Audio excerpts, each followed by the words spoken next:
Hi guys, today we are going to wrap up our unit on conic sections. So in a previous video we had talked about circles, we had talked about parabolas, ellipses, and for the grand finale hyperbolas. So hyperbolas like parabolas come in two ways. For parabolas we either have parabolas that open up or down, and then we also have parabolas that open to the sides. Okay, ellipses, those were fun. Ellipses also come in two ways. We have a horizontal ellipse and we have a vertical ellipse. And as you guessed it, hyperbolas didn't want to be alone, so they also come in two forms. They also come in vertical form and horizontal form.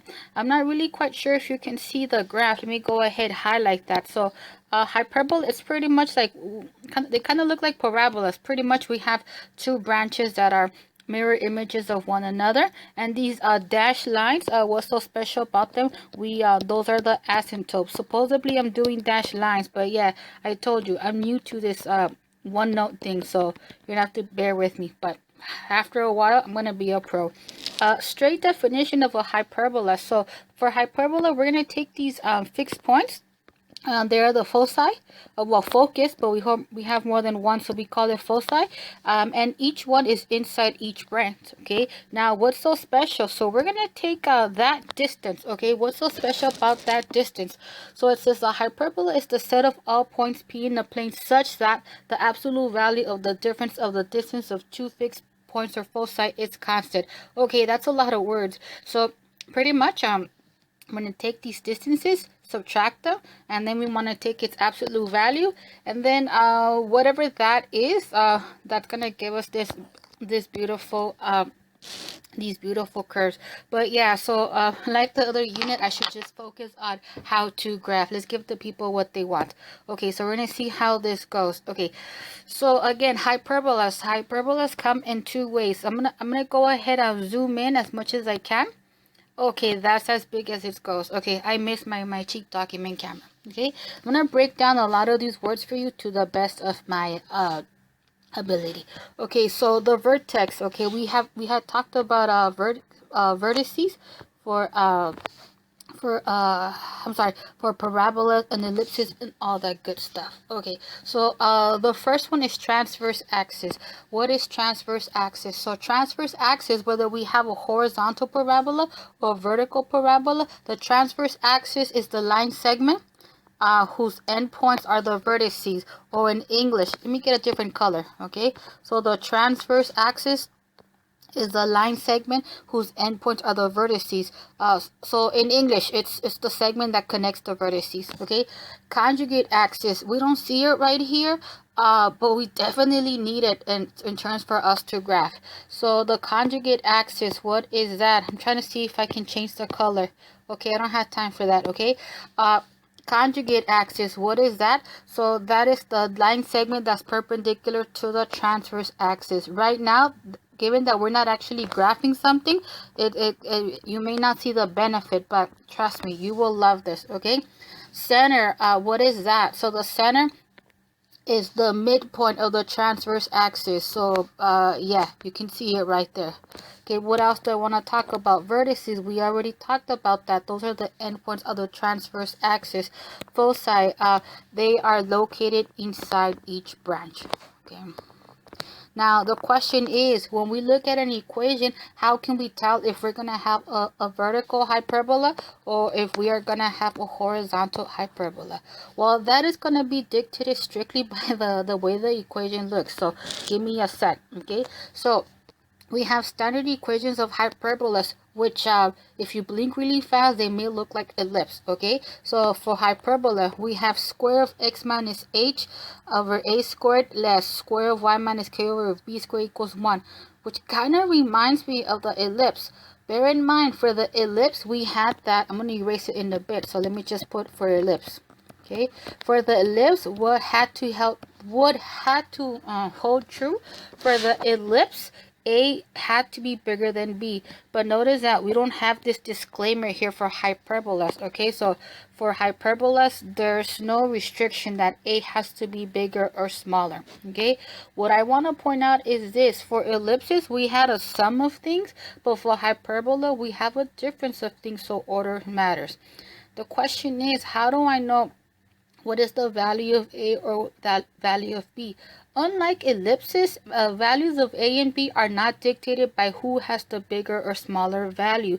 The value of A is always dictated by whatever first number that you see. Okay, so if the first entry you see, what I said, okay, the first entry that you see is always going to be associated with A, and the second entry that you see, it's going to be associated with B. Now, to answer the question, how do we know if we're going to have a horizontal hyperbola or a vertical hyperbola? Well, that is going to be dictated by the first variable that you see. If the first variable that you see is x, think about the x-axis. So that means that we're going to have, sorry, in English, what does that mean? We're going to have a horizontal hyperbola.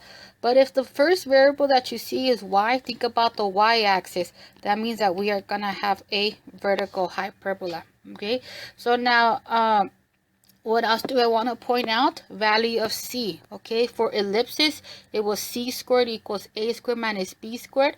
But for hyperbola, we have a different graph, so it's not going to be the same formula. For hyperbola, it's C squared equals A squared plus B squared. So remember what I said for ellipses. How do I remember for ellipses? If this is a plus, then this has to be a minus. So for hyperbola, if this is a minus, then that will have to be a plus. And again, I can stress you memorizing all these formulas, but we really don't have time for that. It's actually, I don't want to call it a waste of time, okay? But I'm gonna tell you how you can keep your cool. What I do recommend is that you feel comfortable remembering, excuse me. What I do recommend is that you feel comfortable remembering what the values for A, B, and C. Like with ellipses, if you have a clear idea of what these numbers mean, this will make the section a lot less stressful, and you don't have to worry about I have to remember these formulas. So what is so special about A? A is the distance from the center to a vertex. So let me go ahead, see if I can zoom this in. No, that's not really gonna work. Okay, so I'm not sure how well you can read my writing. Okay, so according to the what I wrote, A is the distance from the center to a vertex. So this is the center, that is the vertex, and this distance is A. Okay, pretend I put A here too, is because I don't want this to get too much in the way. Now, what is so special about B? B is the distance from the center to an endpoint on the conjugate axis. So you really can't see it because it's not graphed, but it will be something like this. And then distance from the center to the endpoint, that will be B. Okay, so again, in my effort for me to break this down, I hope I'm not hurting you, but I will promise that I will try to clarify this with an actual problem. Now, what about C? C is the distance from the center to a foci, where C squared equals A squared plus B squared. So we have the center right here. I wish I could make this bigger, but I can't. We have the center right here. The foci is right here, and that distance is C. Fantastic. So again, how can we tell if we're going to have a vertical or horizontal ellipse? Well, that is going to be dictated by the first variable that you see. X variable, think of x-axis, horizontal hyperbola. Y variable, think of y-axis, vertical hyperbola. And if you don't like my speech, then just memorize things. Okay, cool. Now, what about asymptotes? Am I going to make you memorize that? I mean, if you want, okay? But I'm going to show you a really neat way to graph the hyperbolas without having to remember this. What about the lengths of the transverse and conjugate axis? Am I going to make you memorize, oh, 8 equals 2a or 2b? It's really a personal choice, but same speech as with the ellipses. As long as you're cool in terms of identifying what A, B, C represent, this section is going to be a lot less stressful.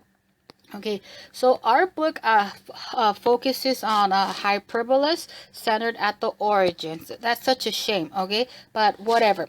So you can either memorize this or I just remember it from the standard form, okay? So standard form of hyperbola is given by square of x minus h over a squared minus square of y minus k over b squared equals 1. Okay, what do I know about this problem? So in this case, the center is given by hk. Okay, center is given by hk. How do I know if it's going to be a vertical horizontal parabola? Same speech, okay? The first variable that you see, x variable, x axis, so horizontal hyperbola. I think I said parabola by mistake. Cool. Now, in terms of identifying the origin, well, if the center is at the origin, so if the center is at the origin and the centers of the form hk, then that means that both h and k are both zeros. Hence, the x minus 0 is just x and the y minus 0 is just y. And then same speech here. A, B, C, you know what? Nothing changes, okay? A is still the distance from the center to a vertex.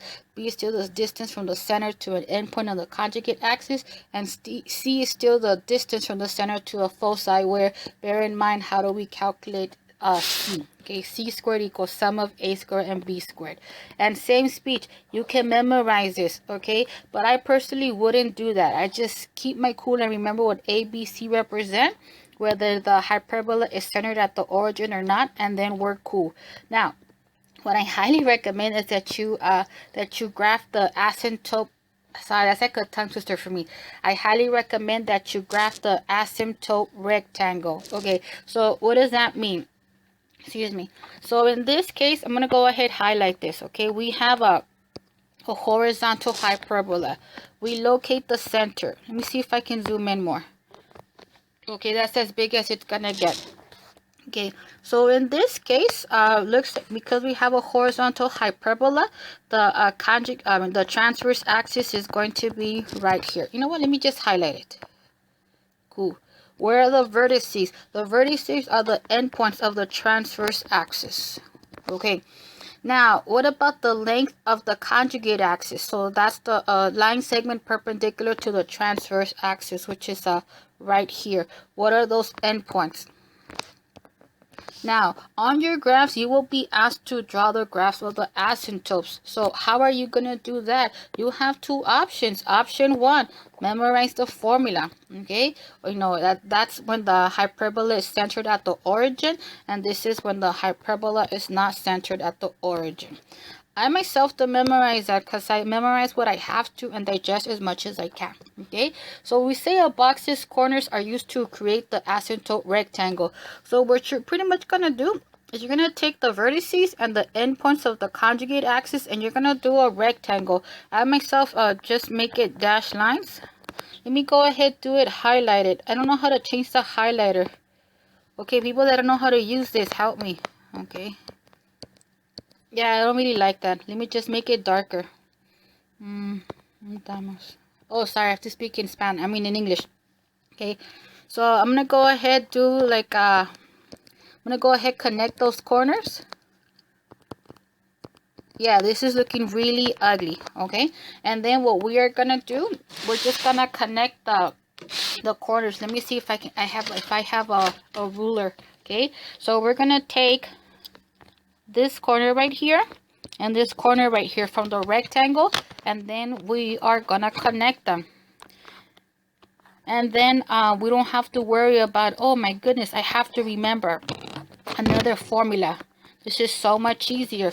What about the other asymptotes? Same speech, corner to corner, or like in English or semi-English, diagonal. Okay, we take the opposite corners on the diagonal and then we do our dashed line.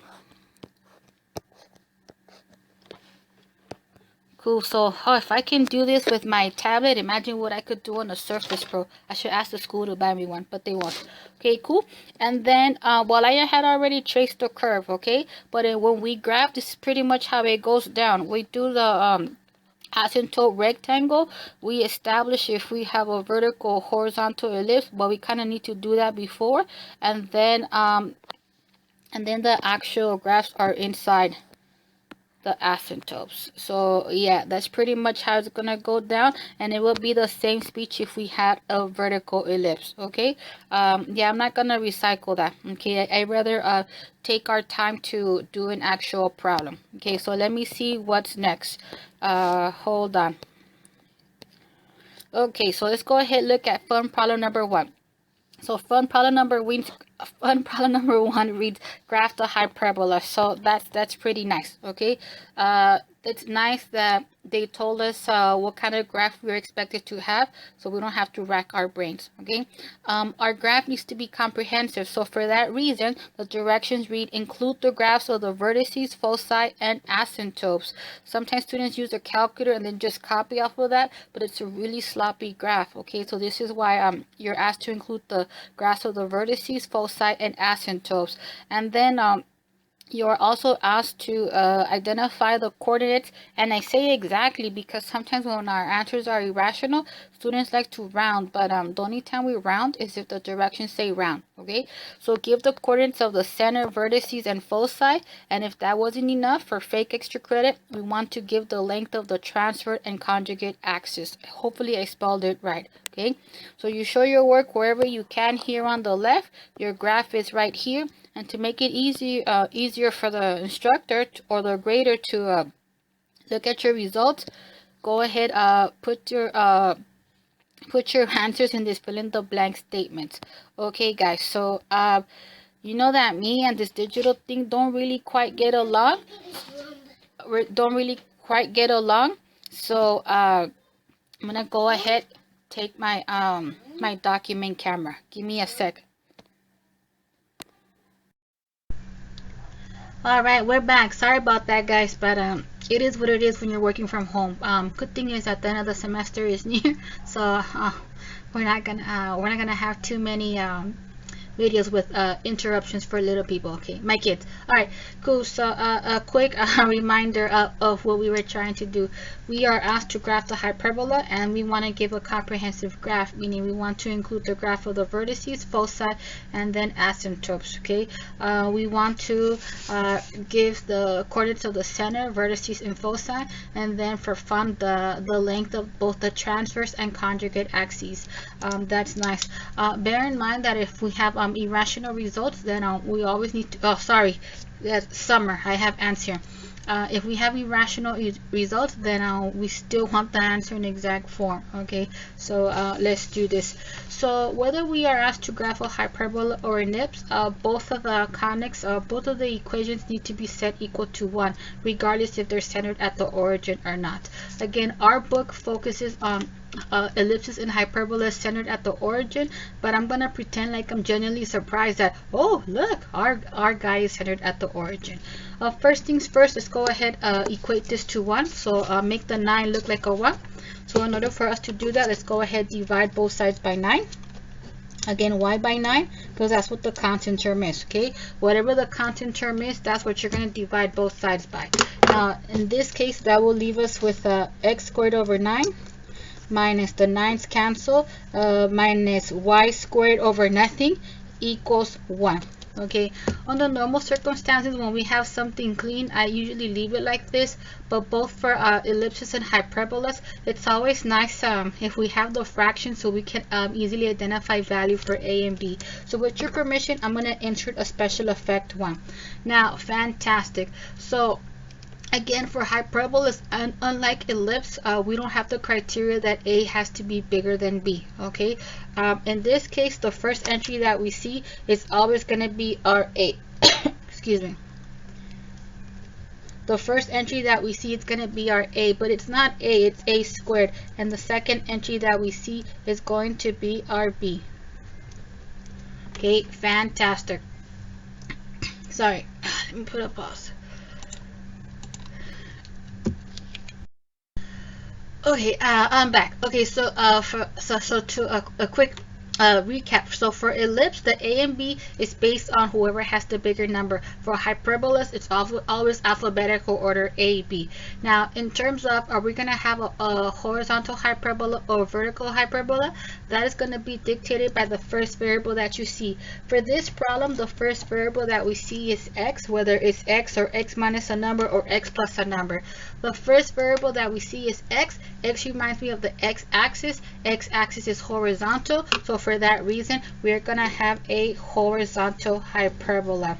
I always make them curved in, but if I did this right, you know, they should be like nice parabolas, you know, opening away forever and ever. But when I do it fast, I kind of look them like U's going in. Yeah, all right, that's my speech. Okay. So we have already identified that that we're going to have a horizontal hyperbola. Now the question is, what is going to be the center? Again, our book focuses on ellipses and hyperbolas centered at the origin. I want to genuinely be surprised. So we have, because we're starting off with x, the standard form of a hyperbola centered at hk is given by square of x minus h over something minus square of y minus k over something equals 1. In terms of A, B, it's alphabetical order. A squared minus B squared. Okay, and I started off with square of x minus h because we started off with x. If we had started off with y squared, then I would have started off with the square of y minus k. Cool. Now in this case, what is the value of h? What is the value? Okay, so the center is given by hk. So h is the number that follows the subtraction sign from the square of the binomial for the x. Okay, so I'm gonna ask myself, what are we subtracting from the x? And in this case, we're not subtracting anything from the x, so h is 0. Okay, what are we subtracting now for k? What are we subtracting from y? Same speech, nothing. Okay, so k is also 0. So surprise, the center is at 0, 0. Let's go ahead, lock that in for our full credit. Cool. Now we have already established that we have a sideways or horizontal hyperbola. So the vertices are gonna be right here. Okay, that's going to be our transverse axis. Something that I want to make clear is this: the numbers in terms of who's bigger, who's smaller, has nothing to do with the determining which one is the transverse axis and which one is the conjugate axis. That call in terms of the main axis, so the transverse axis, is dictated by the first variable that you see. Okay, so the transverse axis, or what I call like the main axis, is going to be this one. Okay, the sideways one, and our vertices will be right here. So let's go ahead, identify A so we can locate where the vertices are. Okay, so in this case, since a squared equals 9, the solutions to the equation a squared equals 9 is 3 and negative 3. But because a represents distance from the center to foci, center to vertex, then we focus on the principal root, or in English we focus on the positive root. So we have that a equals 3. Now what about b squared? Okay, so b squared, we have that b squared equals 1, which means that b equals 1. Give me a second. Okay, so I had like a little popping action as I wrote, so I think I had like some eraser marks. Okay, so where was I? Okay, so B is the center. B is the distance from the center to the endpoint of the conjugate axis. Okay, that's like a lot of information. So let me try to freehand this on the left. Okay, you don't have to, but that's something that I like to do because right now I'm relaxed. So I feel like if I was gonna have a technical difficulty, I will get it out of the way here. Okay, but if you're like, nope, I'm confident, I'm gonna just go straight to the graph, go for it. Okay, let me go ahead and do my XY axis. So pretty much I'm gonna graph this problem twice. Okay, so we have established that the center is at 0, 0, or the origin. We have established that we have a horizontal hyperbola. Okay, so let's go ahead, locate those vertices. Okay, so in this case a is 3, so the vertex should be 3 units away from the center. We have a horizontal hyperbola, so we're gonna go sideways. If we had a vertical parabola, we will go hyperbola. If we had a vertical hyperbola, we will go up and down. But again, sideways hyperbola, so 3 right, 3 left from the center. So I'm gonna put my tick marks: 1, 2, 3, vertex, 1, 2, 3, vertex. Okay, so let me just put V. Okay. Cool. Why don't I do my branches right now? Well, that's because I want to do the asymptote rectangle. They look like doves. Yeah, I'm tired. Okay, cool. Now, so the length of the transverse axis, we have 3 units here, 3 units here. Well, that's -3, sorry. 3 units here, 3 units here. So that will give us a grand total of 6 units. So what is the length of the transverse axis? It's 6 units long or 6 units wide. Let's go ahead and log it in. Now, what about the length of the conjugate axis? So the axis that's perpendicular. So in this case, B is 1. So from the center, we're going to go up 1 and then down 1. So up 1 unit. Let me go ahead do my point right there. And then go down 1 unit. So that's it. What is the length of the conjugate axis? Well, we have 1 here for a grand total of 2. So again, you have options. You can either generally remember the formulas. Oh, length of the transverse axis equals 2a. Length of the conjugate axis equals 2b. But you know what? I really don't have time to memorize unnecessary formulas. If you just remember what a and b represents, you're going to be solid for this section. Now, what about the foci? I'll do it in a bit. I'm more concerned with doing the branches from the hyperbola. So what we are gonna do, let me go ahead zoom in. We are gonna, oh, that's as big as it's gonna get, sorry. We are gonna go ahead do the asymptote rectangle. So I was trying to find my other pen. Let me see. Thought I had it. Alright, let's see if this one works. Okay, cool. So it looks like the same color. So we are going to take the endpoints of the conjugate axis. I'm going to take the vertices to do a rectangle. So I pretty much extend it.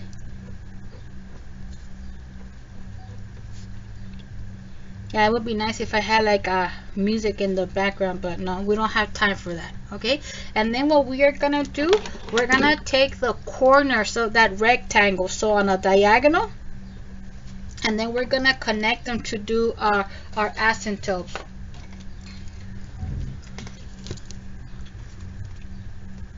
Okay, let me go ahead, make them dashed.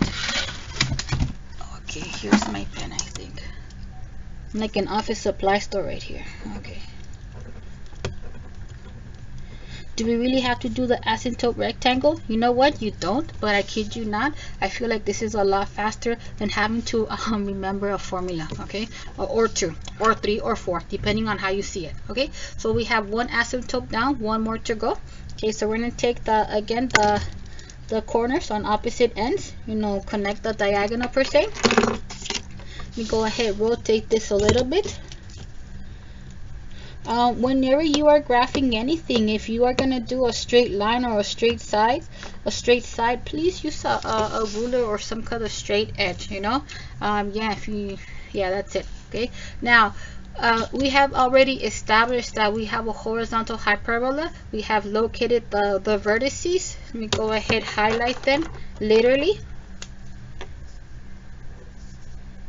So let's go ahead, do our branches. Okay, how? Just do them inside within the asymptotes. In an ideal world, we will get something like pretty clean, where we go through the vertex and come close to the asymptotes.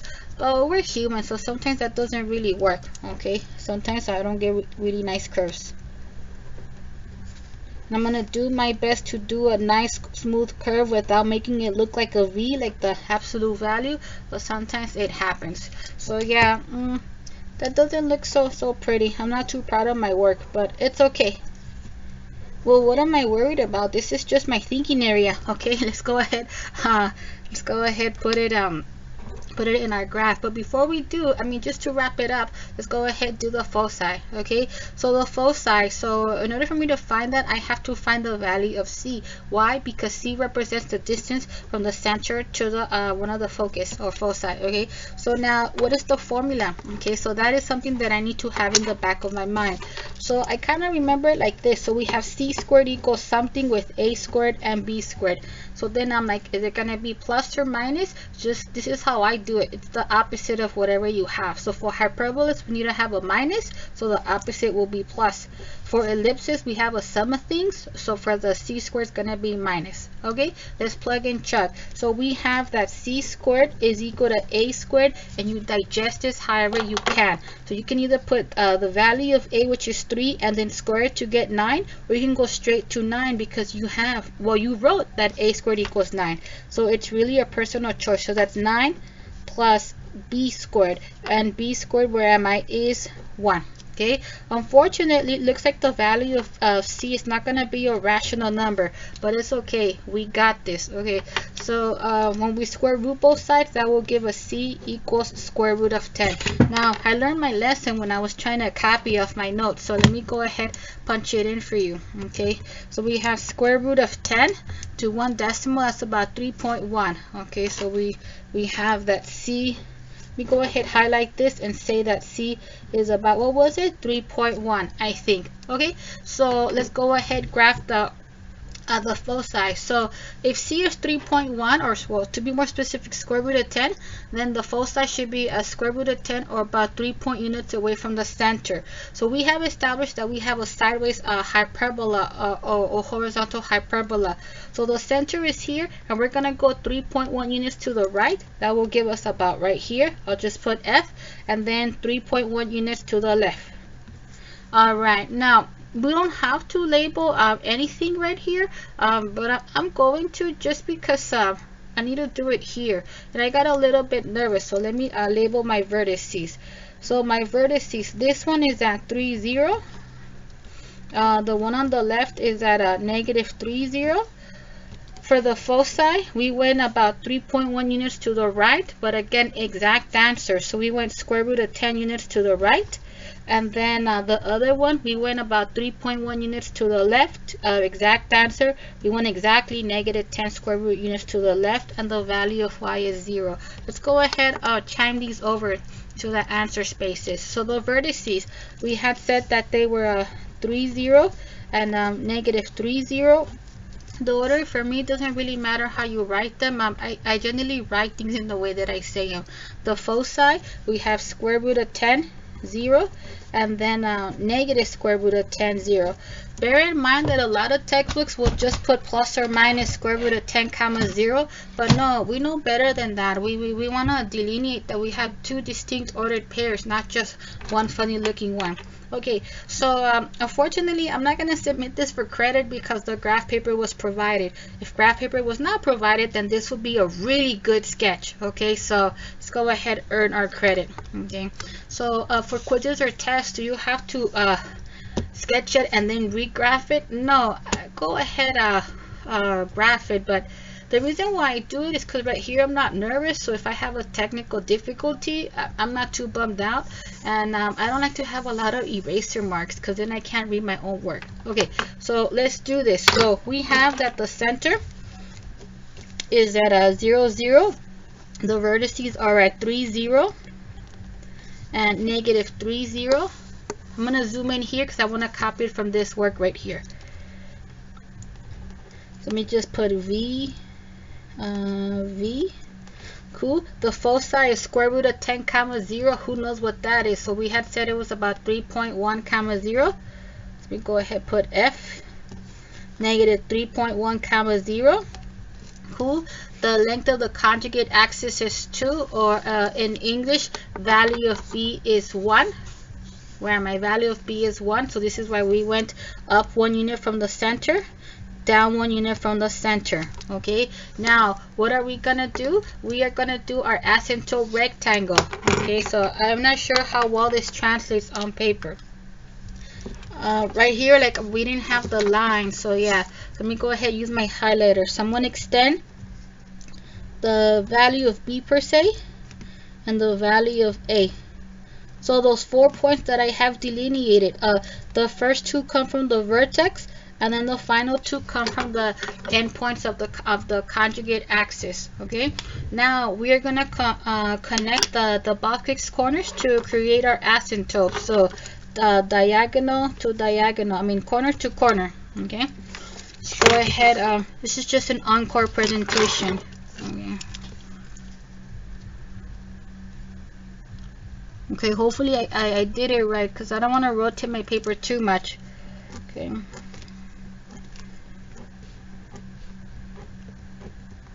I'm not sure how well that looks on paper, so let me go ahead and use a highlighter as well. I know for sure you can see the highlighter. Fantastic. Okay, so then let me go ahead and do the other asymptote. And the question is, do we have to do it like this? Of course not. Okay, you can just go ahead and memorize the formula. What is it? Y equals plus or minus something over something times x. I don't have time for that, you know? We don't really have to. Just get your answer.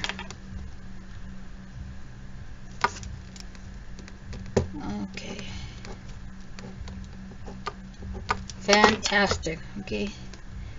So for the next video, maybe I have a little background noise, but it's okay. I prefer the white space, so that way I don't have to worry about like you criticizing me on my taste of music. Okay, so we have the asymptotes. Cool. All right, and we had our, well, we already did it. Okay, so we're just gonna copy it. Okay, but I like to repeat myself just to reiterate what's going on. Okay, so we have established that we have a horizontal hyperbola, so the branches should be in here and the vertices are right there. So we're gonna do our best to do a nice smooth curve going to the vertex. I'm gonna rotate this because that's the only way I'm gonna have a fighting chance to have a nice branches, nice smooth branches. Okay. So I need total concentration. So supposedly, if I did this right in an ideal world, oh yeah, you couldn't have seen that. Oh, I couldn't show off my not so amazing skills. In an ideal world, the branches should appear to be opening indefinitely, coming close to the asymptotes without actually touching. But due to human error, sometimes we get a little bit nervous and we curve them in. Just try your best not to curve it in too much. Okay, let me go ahead and rotate this. I'm gonna again try to do a nice smooth curve going through the vertex. I want to see how this goes. Oh, I already messed up.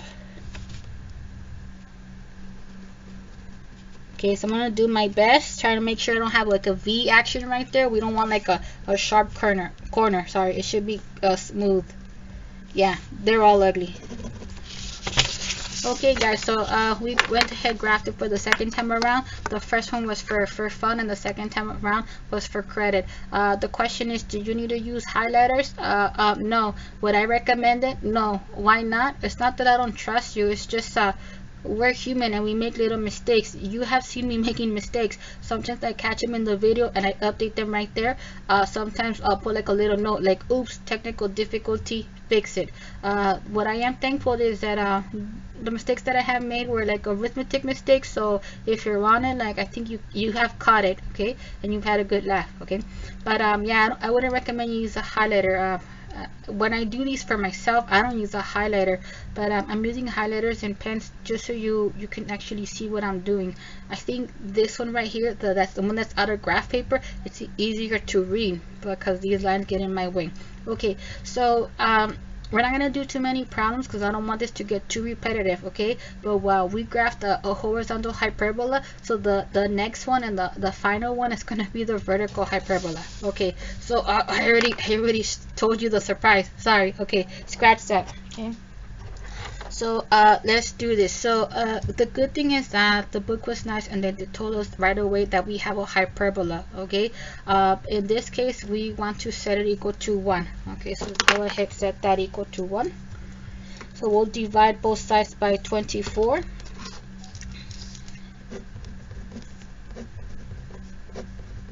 And when we do, that will leave us with y squared over 8 minus x squared over 12 is equal to 1. Okay, so it's set equal to 1, so we're good. It's in the standard form. We have a minus, so we have hyperbola. If we had a plus, then it would have been ellipse, and we're in the wrong section. So again, when it comes to hyperbolas, in terms of identifying A and B, that has nothing to do with the value of the numbers, okay? The first entry that you see, that's going to correspond to A, or A squared. The second entry that you see, that's going to correspond to B, namely B squared. So now, the standard form of hyperbola in this format, the one that starts with y, it's going to be square of y minus k. Remember, the k is always associated with the y coordinate, or the y, and the h is always associated with the x value. So we have square of y minus k over something minus square of x minus h over something equals 1. We have already identified that for this problem, the first entry, well, for hyperbolas, the first entry is always a squared, and as a result, a squared is equal to 8. Fantastic. So again, because the first variable that we see is the y, think about y-axis, that means we're going to have a vertical hyperbola. Okay, so we identify the center. I should have made this larger than life, but I didn't. Okay, the vertices, okay, those are going to be the endpoints of the transverse axis. Okay, so to locate those vertices, we are going to find the value of a. Once we've identified the center, I can't zoom it in anymore. We're going to go a units up, and then we're going to go a units down, and then we will locate both vertices. What about the endpoints of the conjugate axis? From the center, we're going to go, in this case, left and right. We're going to go to the left B unit and then to the right B units. Okay, I'm going to pretend that you can read that. Okay, so let's go ahead, find A and B, do what we got to do our asymptote rectangle, and we're good. And I don't know if when I do this sketch on the left, if it hurts you or helps you. I don't know if it hurts you, because of course it's going to make the video longer, or my intentions are good, so I can't read your mind, so let's just go straight to the answer for the sake of the length of this video. Okay, so it's up to you what you want to identify first. For me, I always like to identify the center. Again, I'm going to be surprised when the center is at the origin, and the reason why I'm going to act surprised is because when you see these kinds of problems again, they're no longer going to be at the origin. Okay, so let's do this. So the center is of the form h comma k. You know, we do this in order h. So h, what is the number that's being subtracted from the x? Well, in this case, nothing. Okay, nothing is being subtracted from the x, so h is 0. K, what is the number that's being subtracted from the y? In this case, nothing. Okay, so k is 0. Okay, give me a sec.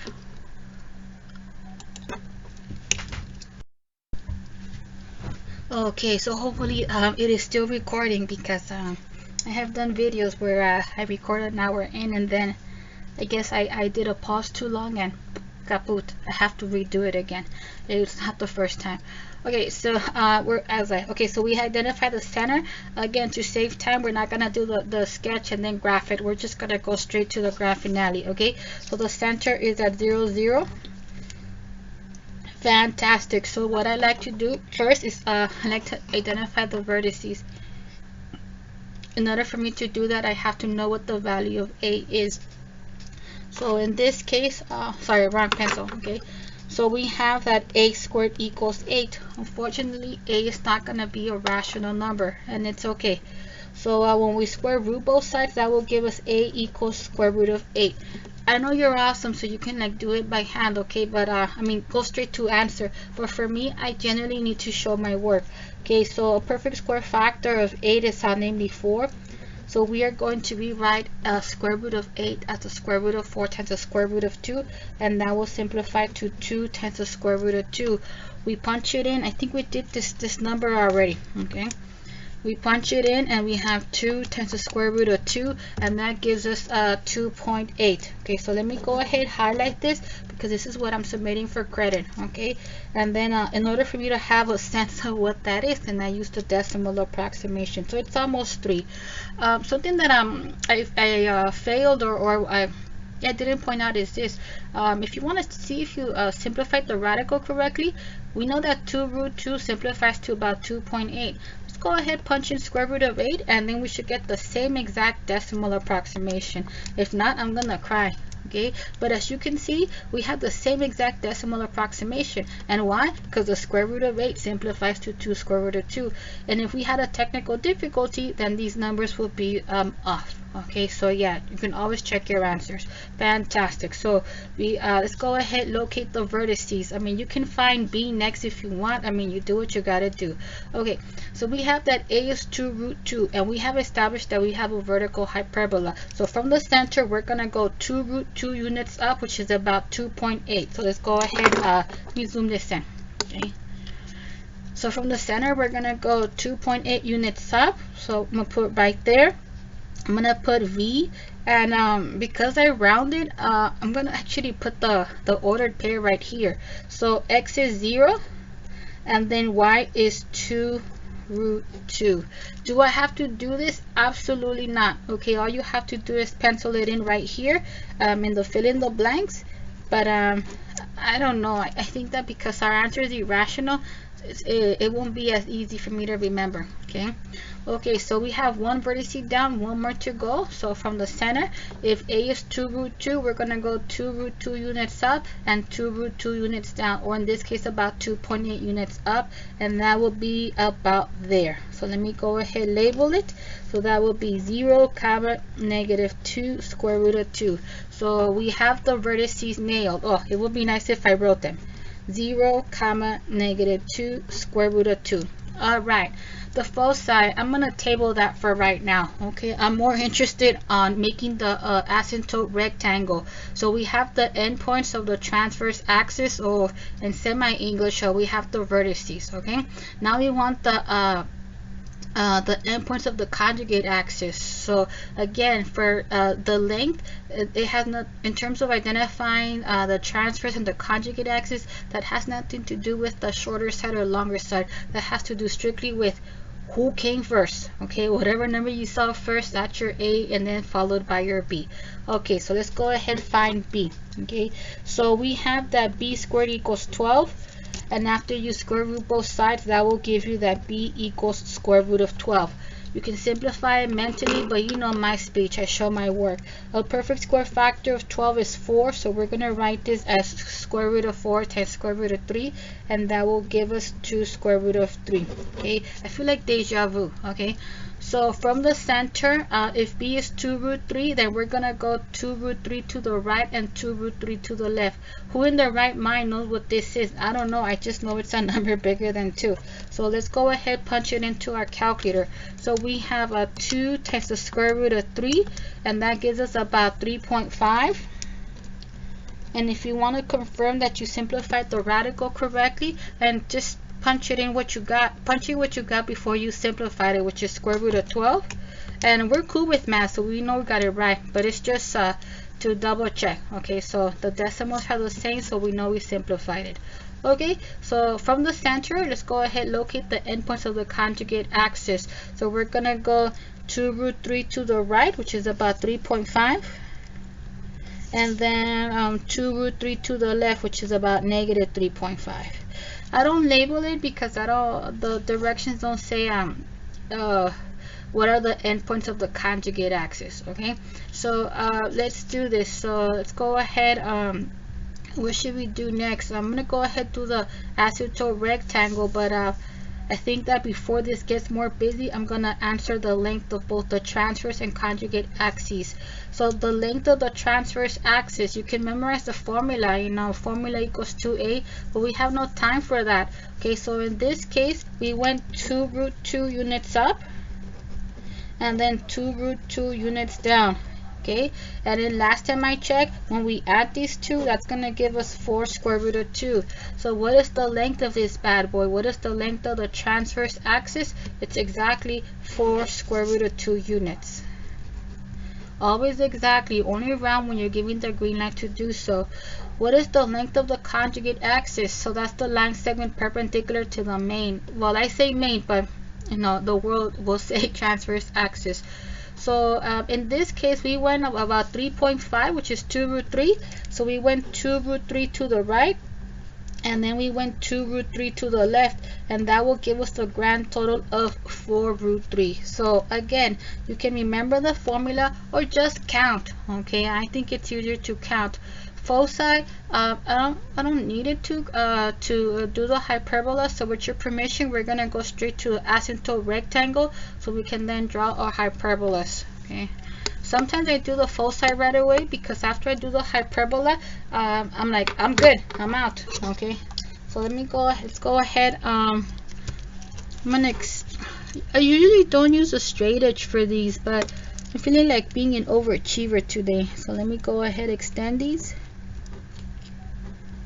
Cool. Where's the other vertex? Okay.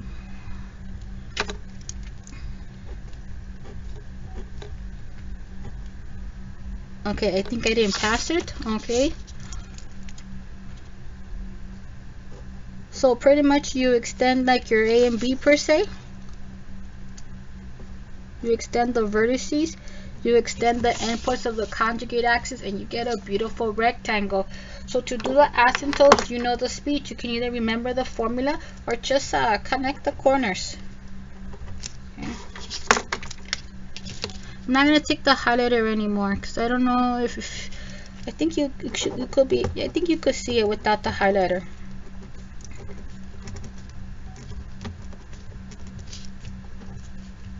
All right, fantastic. So one asymptote down, one more to go.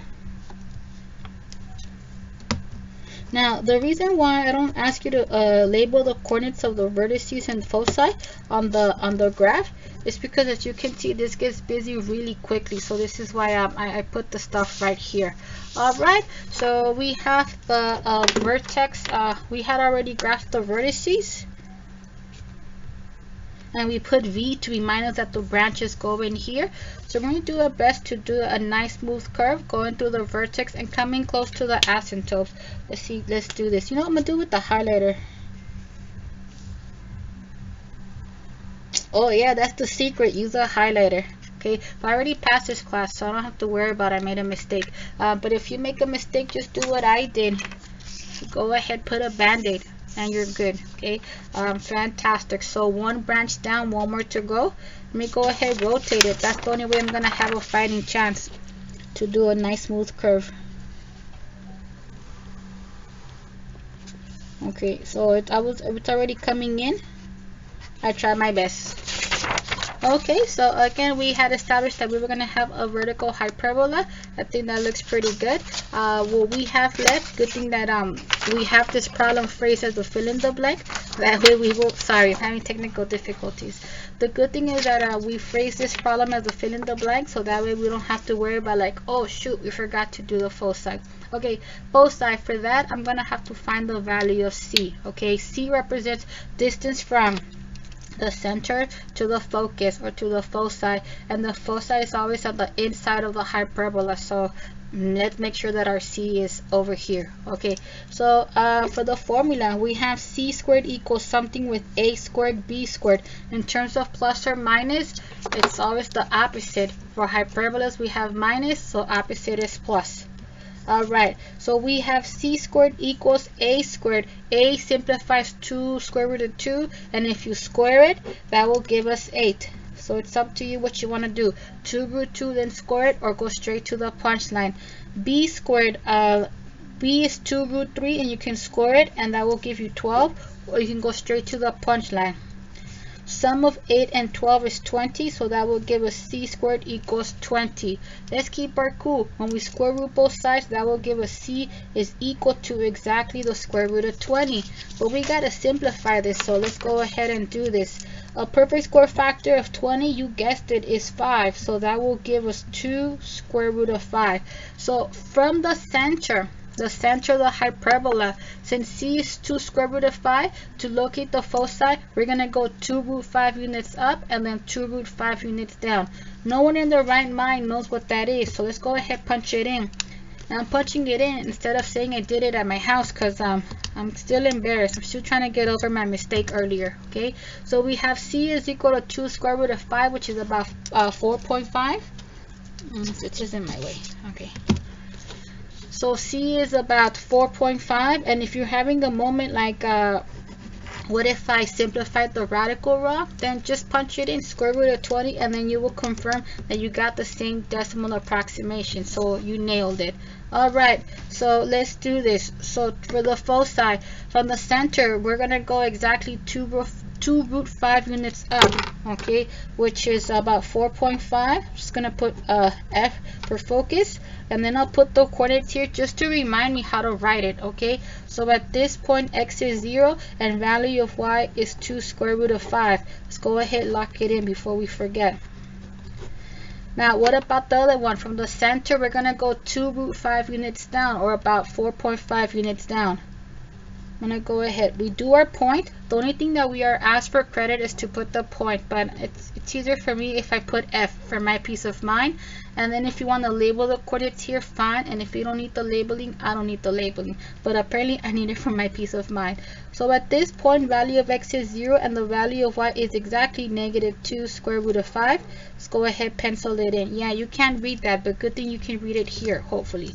So that will give us 0, -2 square root of 5. Cool. So this is the last hyperbola. What I'm gonna owe you in a bit is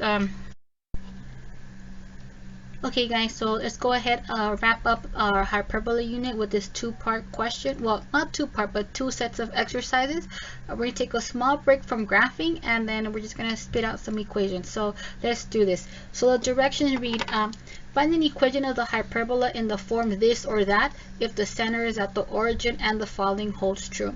So we know that for hyperbolas, we need to have the equation set equal to 1. We need to have squares on both the x and the y, whether they're centered at the origin or not, that's a different story. And then we need to have a difference, okay, so minus in the middle.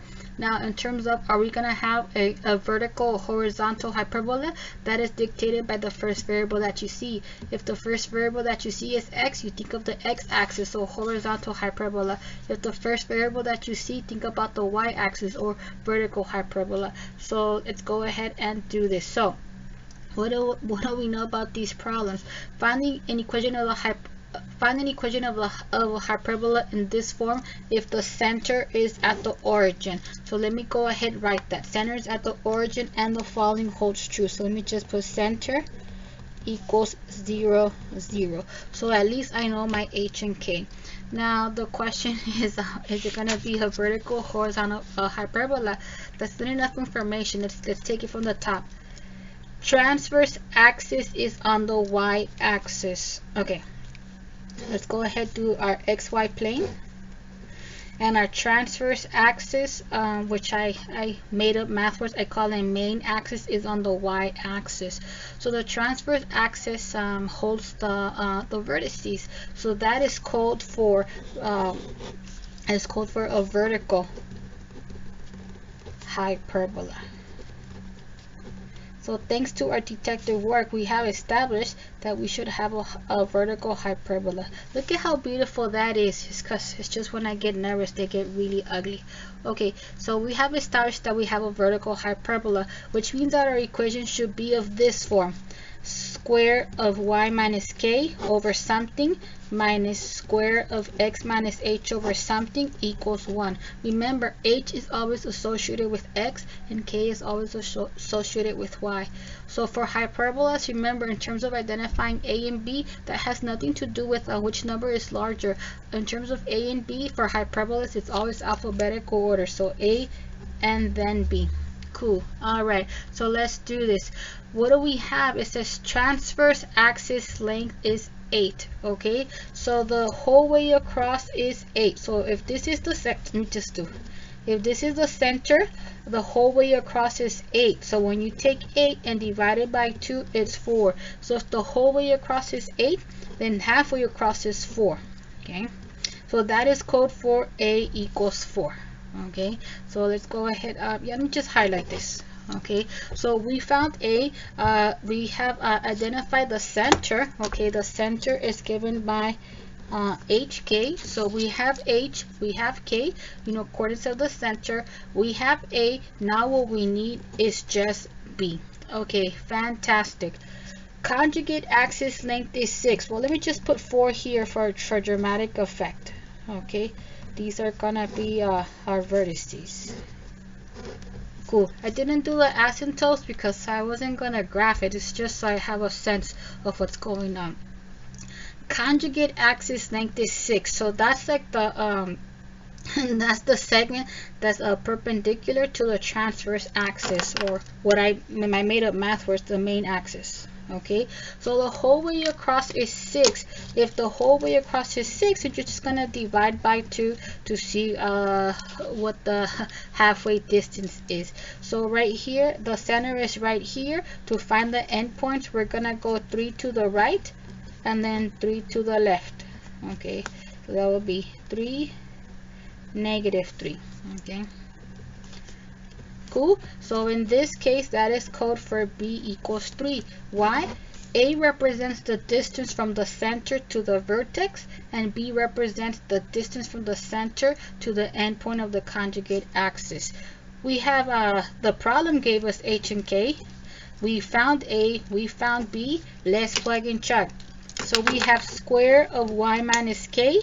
K is 0 over h squared. I know you can square 4 in your head, but I'm not a big fan of skipping too many steps because I make silly mistakes when I don't write it down.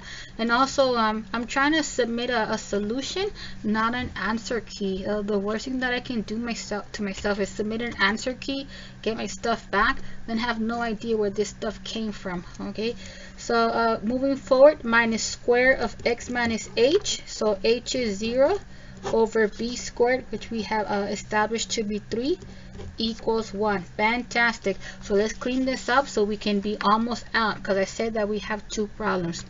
So y less 0 is just y over squared. The square of 4 is 16, minus x less 0 is x, so we got a squared over 9, that equals 1. So this is the standard equation of a hyperbola. In this case, it's centered at the origin. So again, memorize what you have to, digest as much as you can. As a student, I try to memorize everything, and it didn't really go so well for me. But now that I have more practice, I'm like, oh, okay. So they said the second time is always easier. Don't tell no one. Problem B. Okay, so from the problem we have that the center is at the origin. Let's go ahead, write that down. Center is at the origin. And then let's go ahead graph that. From that information, this is not enough information to let us know if we're going to have a vertical horizontal hyperbola. Conjugate axis on the x-axis. Oh, I hate this statement. Why didn't they say transverse axis? Okay, so conjugate axis is perpendicular to the transverse axis. So conjugate axis is like this, then the transverse axis has to be like this. Okay, so if the conjugate axis is on the x-axis, yeah, then the transverse axis has to be on the y-axis. So we're gonna have another vertical hyperbola. So I tricked you. You thought it was gonna be sideways, huh? No, I need to make sure that you're actually reading this. Okay, so let me just put a little note to myself. So that's code for transverse axis,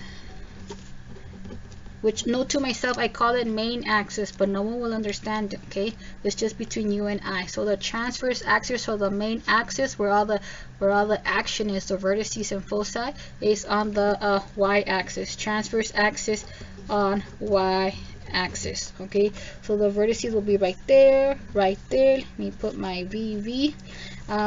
So that means that we're gonna have a vertical hyperbola.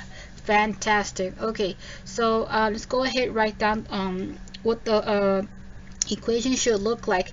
Because we have another vertical hyperbola, then we're gonna start off with y. Okay, so it'll be square of y minus k over something minus square of x minus h over something equals 1.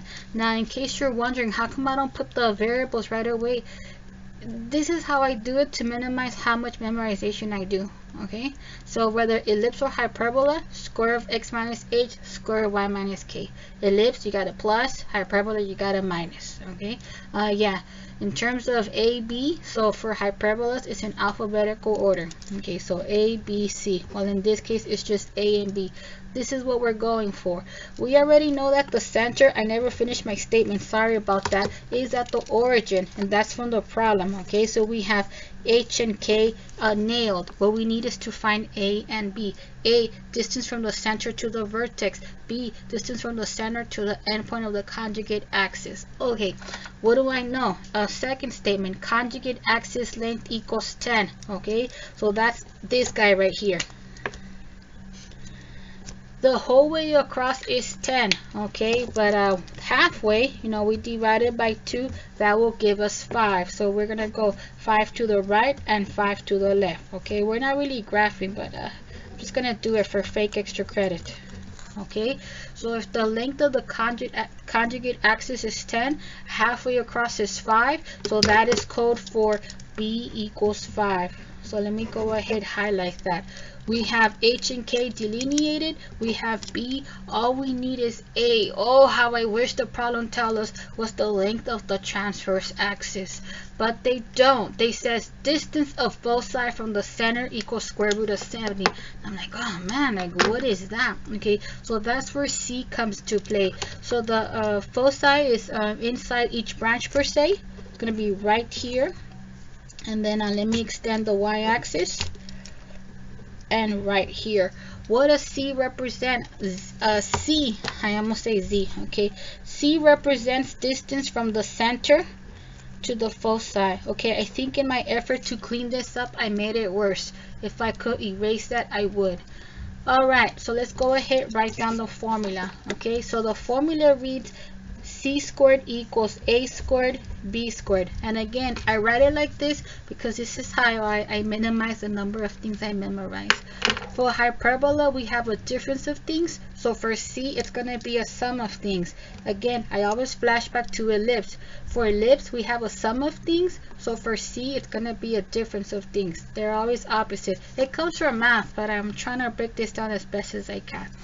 Okay.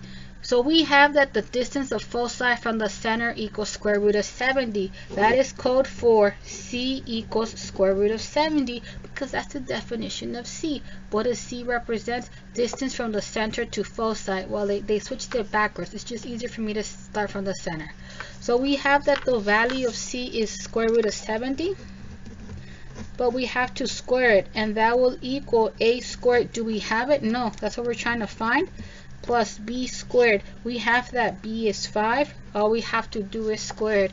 Oh, I'm crying. We're almost done, guys. The square of the radical 70, the square and the square root undo each other, and that will leave us with the radicand of 70 equals A squared plus 25. Let's keep our cool. To isolate the A squared, we'll subtract 25 from both sides, and that will give us something that ends in 5, 6, 2, 4. I think it's 45 if I did this right. Okay. The overachiever in me says, let's go ahead let's go ahead solve for A.